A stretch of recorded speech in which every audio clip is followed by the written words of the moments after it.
There are some common patterns that you're going to see in JavaScript code when we start working with Angular, and I want to spend some time before we go further with Angular to walk you through some of these common JavaScript coding patterns. Maybe you haven't seen JavaScript used this way before, or you just need a refresher, but I want to show you how JavaScript can be used as a functional language and how we can use functions to create abstractions. Abstractions are useful because they typically provide some sort of encapsulation to make other code easier to write.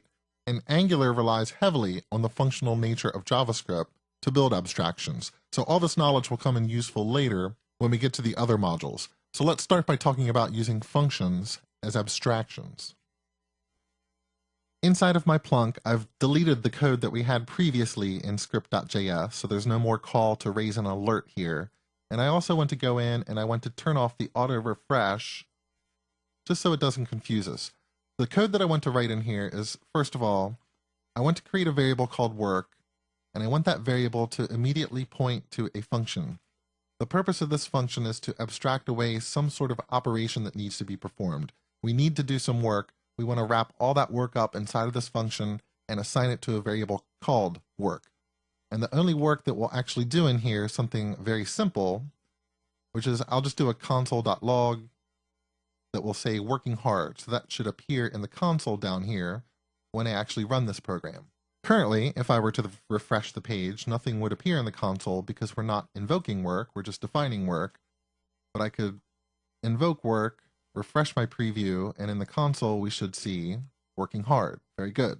But let's raise the level of abstraction because quite commonly when you're programming with Angular, you're going to need to define a function that executes some work or an algorithm or creates some data structure, and you're going to need to take that function and pass it to Angular because Angular needs that function and that abstraction to execute something on your behalf. And to simulate that kind of scenario, let me create another variable called doWork.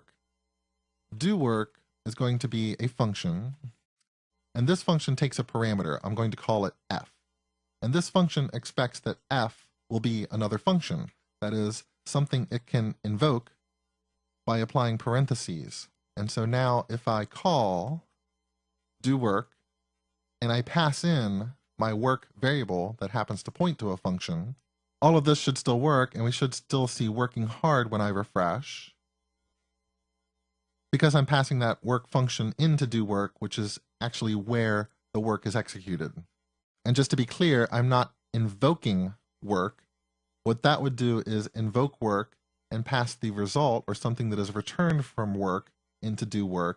That's not what I want to do. Work doesn't even return any values, so that would be passing an undefined into doWork. What I want to do is pass the variable work into that function so that doWork can execute the function that I'm passing in. And you might say, well, why is that useful? Why not just invoke work instead of creating some other function to invoke work? And again, the whole idea here is to provide some abstraction. So maybe doWork represents some routine that can add retry logic or some routine that can add value, perhaps by logging when work is going to start and logging when work is going to end. And perhaps the work that needs to be performed is some sort of dangerous operation. So we could even wrap that work inside of a try-catch block. And then if something goes wrong, we could tell people that there has been an error. In this case, I'll just log a message to the console, but you could certainly raise some sort of actual alert box in the browser to let the user know something went wrong. And this is just a common pattern when programming with Angular and really a number of JavaScript frameworks, which is we're going to use the function as the basis for an abstraction. So functions that do work, functions that execute work, passing functions to other functions so they know what job has to be done, instead of embedding that code directly in that other function. Because what I have now with doWork is a generic function that can tell me when something is starting, when it's ended, and also provides some error handling. So perhaps I could reuse that to perform different types of work. But this isn't the only way that we use functions in JavaScript and with Angular. Sometimes we also use functions to simulate modules. Let's look at that next.